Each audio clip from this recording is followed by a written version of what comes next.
ശരി, ശ്രീ പറയട്ടെ. ജ്യോതികുമാർ അത് ചാമക്കാല, ഇത് ഗോവിന്ദച്ചാമി മനുഷ്യ ആണെങ്കിലും വേറെ സഹജമായ വീഴ്ചയാണോ? ഏതൊരാളാണെങ്കിലും ആ ജയിലിന്റെ നവീകരണത്തിന് വേണ്ടി ഇത്രയേറെ കാര്യങ്ങൾ ഈ സർക്കാർ അധികാരത്തിൽ വന്നതിന് ശേഷം ചെയ്തിട്ടുണ്ട്. ഇത് ഒറ്റപ്പെട്ട ചാട്ടമായി കണ്ടാൽ മതിയോ? ഇതൊരു സിസ്റ്റത്തിന്റെ തകരാറല്ലേ? എവിടെ മുതലായി സിസ്റ്റത്തിന്റെ തകരാറ് തുടങ്ങിയത്?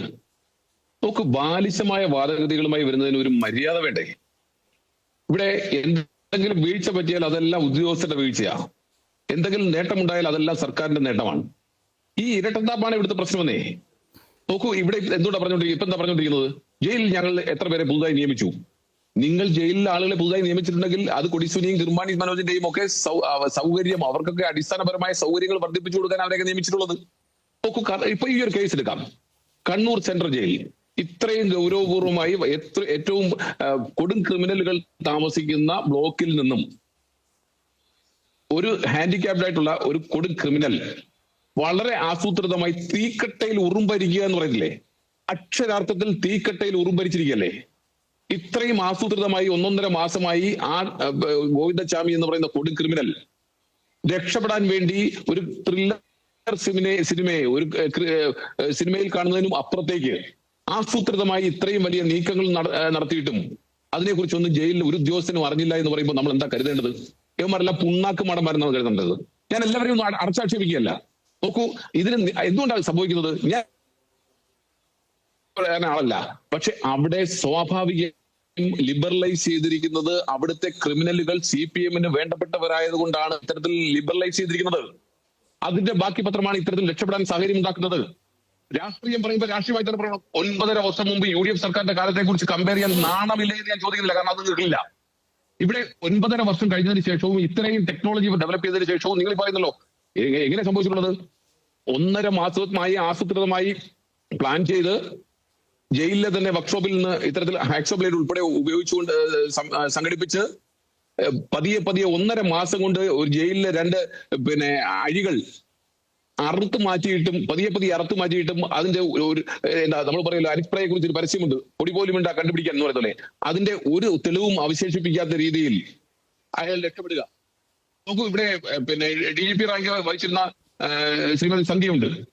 ഈ ബ്ലോക്കിൽ സെല്ലിൽ നിന്ന് പുറത്തിറങ്ങണം, ബ്ലോക്കിൽ നിന്ന് പുറത്തിറങ്ങണം, അതിന് ചുറ്റുമുള്ള മതിൽ കിടക്കണം, പിന്നെ എന്താ ഈ ജയിലിന്റെ പൊതു മതിൽ കിടക്കണം. അങ്ങനെ കടന്നത് മാത്രമല്ല, എത്ര ആസൂത്രിതമായി ചെയ്തിരിക്കുന്നു. ഒരു കൊടും ക്രിമിനൽ ഇത്രയും ആസൂത്രിതമായി 1.5 മാസം എടുത്ത് ഒറ്റയ്ക്ക് ചെയ്തു എന്ന് പറയുന്ന ഈ പ്രവൃത്തി ഇത്രയും ശ്രദ്ധാപൂർവം അയാൾ ചെയ്തിട്ടും ഒരു നിമിഷം പോലും ഒരു ഉദ്യോഗസ്ഥന് സംശയം ഉണ്ടായില്ലെങ്കിൽ പിന്നെ ഇവനൊക്കെ എന്താ പണിനേ? അതും നോക്കൂ, ഇയാൾ പുറത്തു പോയപ്പോ പോലും ഇയാൾ അകത്തുണ്ടെന്ന് എഴുതി വെച്ച ഉദ്യോഗസ്ഥന്മാരുള്ള ജയിൽ. ഇയാൾ അവിടെ നിന്ന് ഇറങ്ങിയിട്ട് 250 മീറ്ററോളം നടന്ന് അദ്ദേഹം പോകുമ്പോഴോ വളരെ മുൻകൂട്ടി കരുതിക്കൊണ്ട് കറുത്ത ഷർട്ടും പാന്റും ആരുടെയാണെന്ന് ഇപ്പോഴും തീർത്തു പറയുന്നില്ല. റിമാൻഡ് പ്രതികളുടെ ആയിരിക്കാം എന്നാ ജയിൽ ഉദ്യോഗസ്ഥർ പറയുന്നത്. കറുത്ത പാന്റ് ഷർട്ട് സംഘടിപ്പിക്കുന്നു, ഒന്നിലധികം പുതപ്പുകൾ അഥവാ ബെഡ്ഷീറ്റുകൾ സംഘടിപ്പിക്കുന്നു, അത് കൂട്ടിക്കെട്ടുന്നു. അത് കൂട്ടിക്കെട്ടുക മാത്രമല്ല, പുറത്തേക്ക് കിടക്കാൻ 7.5 മീറ്ററോളം ഉയരമുള്ള മതിൽ, ആ മതിലിന് പുറത്തേക്ക് കിടക്കാൻ വേണ്ടി അവിടെ ഹൂക്കുണ്ടാക്കാൻ അല്ലെങ്കിൽ അവിടെ കൊടുക്കാൻ വേണ്ടി പലപ്പോഴായി വീപ്പകൾ കൊണ്ടുവെക്കുന്നു. ഇതൊന്നും ആരും അറിയുന്നില്ലെന്നേ. അപ്പൊ ഇതൊക്കെ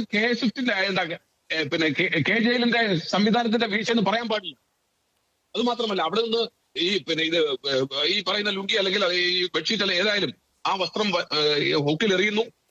അവിടെ നിന്ന് ഈ വികലാംഗൻ കൂടിയായ 1.5 കൈയും വെച്ചുകൊണ്ട് അദ്ദേഹം അതിൽ പിടിച്ചു കയറിയിട്ട് അപ്പുറത്തേക്ക് മാറ്റി അതിലൂടെ ഊഴ്ന്നിറങ്ങി മണിക്കൂറുകൾ കഴിഞ്ഞിട്ടും ജയിലിലാരും അറിയുന്നില്ല.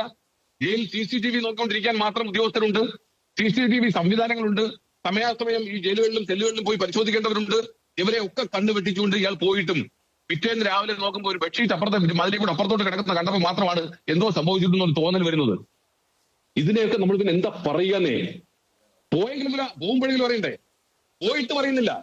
അപ്പോ ഒന്നും പറയാൻ പാടില്ല, അത് ഉദ്യോഗസ്ഥരുടെ മാത്രം വീഴ്ച. എന്താ പ്രശ്നം?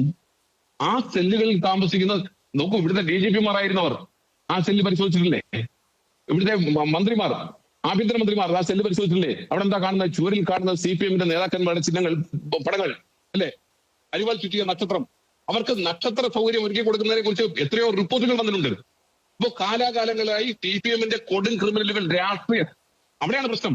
രാഷ്ട്രീയക്കാരും ക്രിമിനലുകളും തമ്മിലുള്ള നെക്സസ്, CPM-ഉം ക്രിമിനലുകളുമായുള്ള നെക്സസ് അതിന്റെ ഭാഗമായി കൊള്ളയും കൊലയും നടത്തിയിട്ടുള്ള ക്രിമിനൽ അങ്ങനെ പോകരുത്, ഇത് ഗൗരവമുള്ളൊരു വിഷയമാണ്. ആ ക്രിമിനലുകളെ താമസിപ്പിച്ചിരിക്കുന്ന ജയിലിൽ അവർക്ക് എല്ലാ ഒത്താശയും ചെയ്തു കൊടുക്കുന്ന മദ്യക്കുപ്പികൾ നമ്മൾ കണ്ടിട്ടുണ്ട്, അവിടുന്ന് എത്രയോ തിമ്മുകൾ നമ്മൾ കണ്ടെത്തിയിട്ടുണ്ട്. അപ്പൊ ഇതൊക്കെ കണ്ടെത്തുമ്പോ ഇതുമായി ബന്ധപ്പെട്ട് എല്ലാ അടിസ്ഥാന സൗകര്യവും അവിടെ ജയിലിനുള്ളിൽ എല്ലാ അടിസ്ഥാന സൗകര്യവും ചെയ്തു കൊടുക്കുമ്പോ ആ കൂട്ടത്തിൽ ഗോവിന്ദചാമിക്ക് ഒന്ന് പുറത്തു പോകണം തോന്നി നമുക്ക് കുറ്റപ്പെടുത്താനാകില്ല. നമ്മളിപ്പോ മനസ്സിലാക്കി, എനിക്ക് പെട്ടെന്ന് തോന്നിയത് ഇപ്പൊ നമ്മുടെ എല്ലാ സർക്കാർ ഓഫീസുകളിലേക്കും റാമ്പുകൾ വേണമെന്ന് പറയുന്നത് എന്തുകൊണ്ടാണ്? അംഗപരിമിതരായിട്ടുള്ളവർക്ക് നേരിട്ട് ഓഫീസുകളിലേക്ക് ചെല്ലാൻ അല്ലെങ്കിൽ വീൽ ചെയറിൽ പോകാനുള്ള സംവിധാനം ഉണ്ടാക്കണമെന്നാണ്. ഇപ്പൊ ജയിലിൽ നിന്ന് പുറത്ത് കിടക്കാൻ പോലും അംഗപരിമിതർക്ക് ജയിലിൽ നിന്ന് പുറത്ത് കിടക്കാൻ പോലും പുതിയ സംവിധാനം ഉണ്ടാക്കി കൊടുക്കുന്ന ഒരു സർക്കാരായി CPM സർക്കാർ മാറിയിരിക്കുക, ഇടതുപക്ഷ സർക്കാർ മാറിയിരിക്കുക. അപ്പൊ അങ്ങനെ വേണ്ടി പറയാൻ ഇത്രയും കൊടും ക്രിമിനലിനെ ശരി, ഞാൻ തിരിച്ചു വരാം ശ്രീ ചാമക്കാല, ഇതിനൊക്കെ മറുപടി